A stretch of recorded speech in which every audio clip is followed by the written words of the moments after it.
Gallon bucket challenge right there. Hey, what's going on, everyone? So I drug Big Dog in today in the garage, getting it ready for the season. Let's go around with the camera. Now I'm gonna show you exactly what I did. It's very simple. This is KISS, keep it simple, stupid. And I am borderline stupid.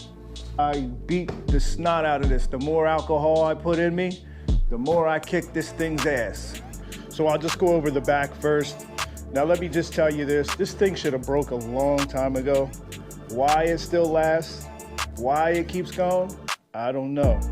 Just the fact that I let my son ride Big Dog and it hasn't broken, that's a miracle in itself.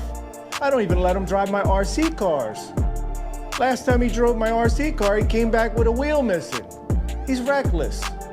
That's why I call him Reckless. So as you see, I boxed it in here with this angle iron.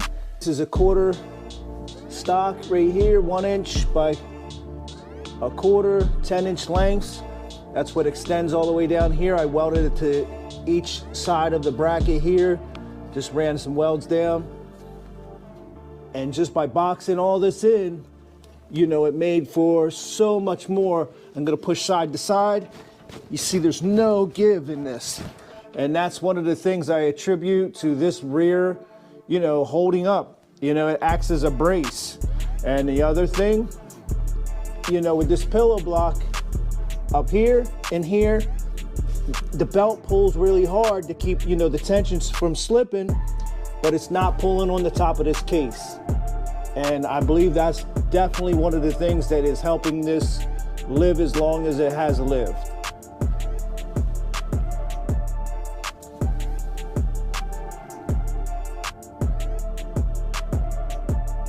Honda hubs welded onto the axle. I put the brake drums there just to keep the wheels flat. You know, when bolting them in, they're not working. I am gonna work on a brake setup for it eventually. I don't really go up much hilly areas, so this is really just a swamp buggy. You know, we got a lot of swamp water out here in Jersey, so that's why I raised this thing up. You know, just to go through some of that stuff. Shifting linkage.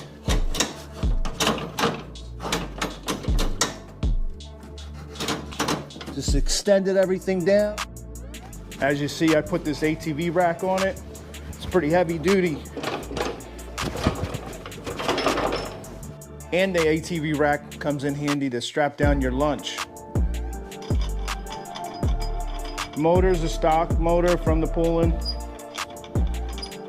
Why that's lasting still, I don't know. It is though.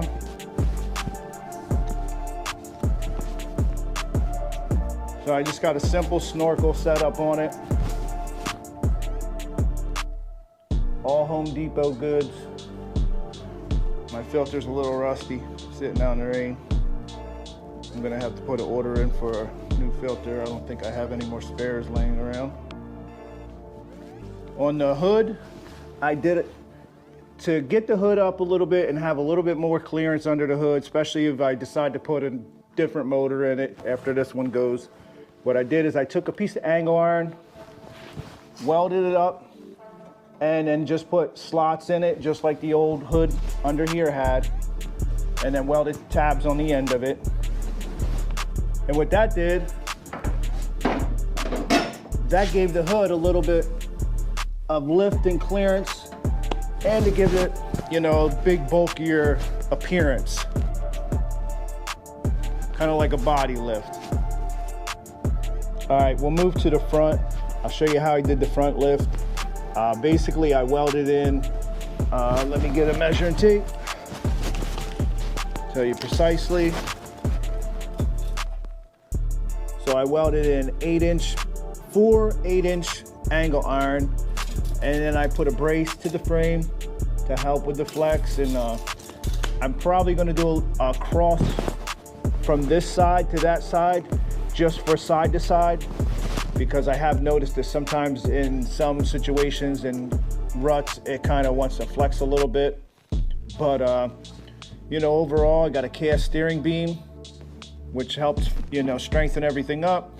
I do always have a problem bending these on all the Craftsmans and pull-ins, so I just welded a rod across the top to help strengthen it.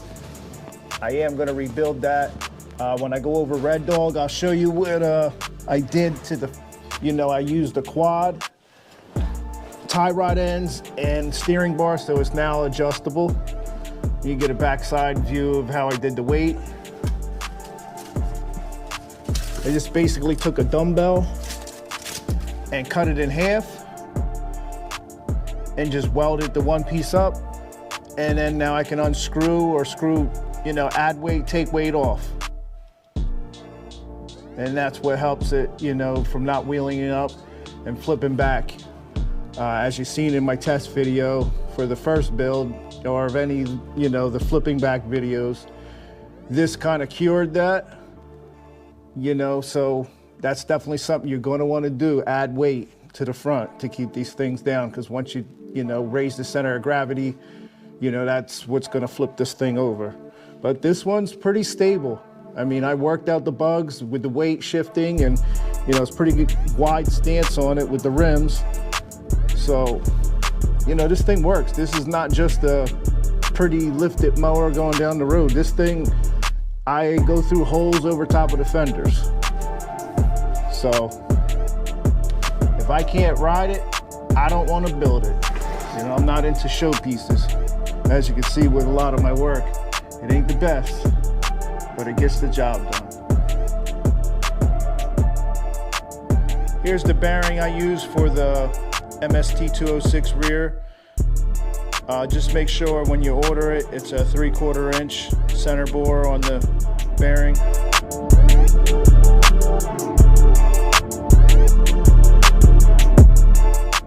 So we're gonna wrap this video up. I hope all the information helps you with your build. If you got any other questions about the Big Dog build, just drop them in the comment section. In the description, I'll leave all any information, part numbers I have. I hope it helped you out. Please hit that like and subscribe. It helps me grow, helps me continue to bring content. I appreciate you guys. See you on the next one. Peace.